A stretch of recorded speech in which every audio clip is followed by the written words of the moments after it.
আসসালামু আলাইকুম। আল্লাহ তাআলা আমাদেরকে আসলে অসংখ্য নিয়ামত দিয়েছেন।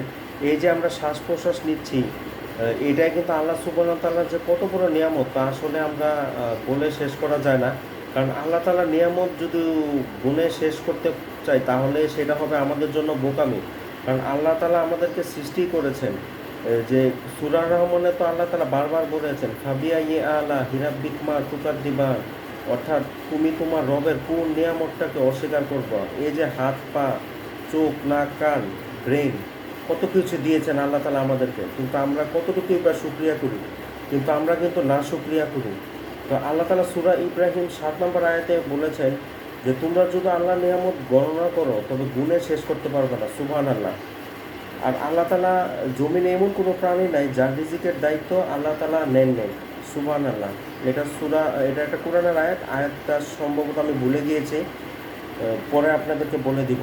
কিন্তু আল্লাহ তাআলাই কিন্তু রাজ্জাক, প্রত্যেকটা রিজিক দাতা আল্লাহ তাআলা, আমাদের পালনকর্তা আল্লাহ তাআলা, কিন্তু আমাদের পুরা বিশ্বটাকে নিয়ন্ত্রণ করতেছে আল্লাহ তাআলা। কারণ আল্লাহ তাআলার নিয়ন্ত্রণ ছাড়া এই পৃথিবী চলা তো অসম্ভব, কারণ তিনি তো এই পৃথিবীর সৃষ্টিকর্তা, আবার তিনি ধ্বংস করে দিবেন আমাদেরকে।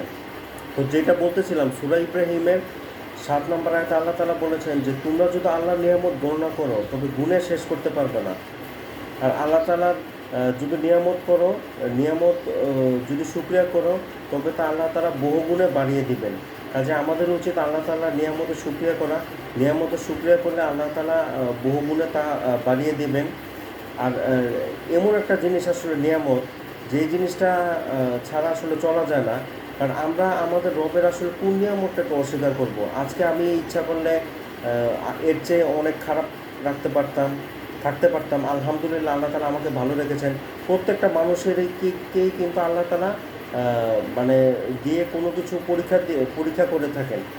কারণ আমাদের উচিত প্রত্যেকটা সেকেন্ডে সেকেন্ডে আল্লাহ তাআলার শুকরিয়া করা। কারণ আল্লাহ তাআলা শুকরিয়া ছাড়া আসলে আমাদের জীবন অপূর্ণ। কারণ এই জীবনটা দিয়েছেন আল্লাহ তাআলা, আবার মৃত্যুও ঘটাবেন তিনি। আর আল্লাহ তাআলার যে এত নিয়ামতের মধ্যে আমরা ডুবে আছি, এই যে অনেক মানুষ জিজ্ঞাসা করে যে ভাই কেমন আছেন? আছি ভাই কোনো রকম।